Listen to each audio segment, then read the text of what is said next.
The news is brought to you by skybridgepress.com, publisher of the only book proving that our current economic crisis has been caused by the Vatican II decree for open borders and high taxes to support third world nation building that was adopted by Washington and exported globally through the United Nations. A still small voice. Go to skybridgepress.com and click on the books link. A still small voice. The Taxed Enough Already, or Tea Party, held this tax protest at Phoenix Park in Lexington on the final day for filing income tax forms with the city, state, and federal governments. Meanwhile, the Lexington City Council is planning to tax rainwater. At next Tuesday's work session on April 21st, the council will consider public comments on Mayor Newberry's proposal to tax rainwater on each homeowner. The Tea Party's chief complaint is against the $900 billion Wall Street bailout under President George Bush and the additional $1 trillion Main Street bailout under President Obama, which has become riddled with poor projects. Mostly unwilling taxpayers were forced by the Bush administration to rescue the privately held stock of the world's billionaires.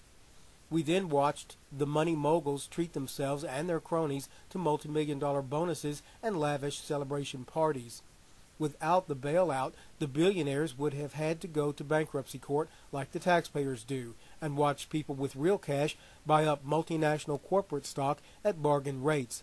But the Bush administration obstructed the free market right when the little guy might actually be able to buy a piece of the rock.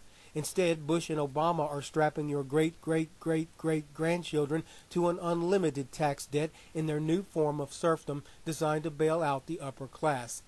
Ultra-liberal Lexington Mayor Jim Newberry asked President Obama for $556 million, but only got $20 million, all of which has been pledged to upgrade the downtown area even before one dime has been received. We're going to contact our representatives in Frankfurt and in D.C. Phone calls. They won't pick up the phone? Let's fill up their voicemail. Let's fill their email up. I've got a fax machine. Let's send them faxes. We pay for that paper. Let's run it out of that fax machine. And don't ever forget to send letters. I'm anxious to hear how many postcards and tea bags the White House has gotten this week. You can go to meetup.com. Get the information for your representatives, or you can go to kentucky.gov. Tea Party speakers lectured the crowd on peaceful patriotic action like sending email, faxes, making phone calls, and flag waving. And protesters waved lots of American flags while one patriot worked the crowd dressed as George Washington. Read our best-selling trilogy, A Still Small Voice, the best-selling book by skybridgepress.com that uses declassified top-secret Department of State documents, Vatican II, and the Holy Bible to explain and prove the emerging one-world government under the rule of the Pope. Go to skybridgepress.com and click on the books link. skybridgepress.com, publisher of A Still Small Voice. wsky-tv News, Lexington. On YouTube.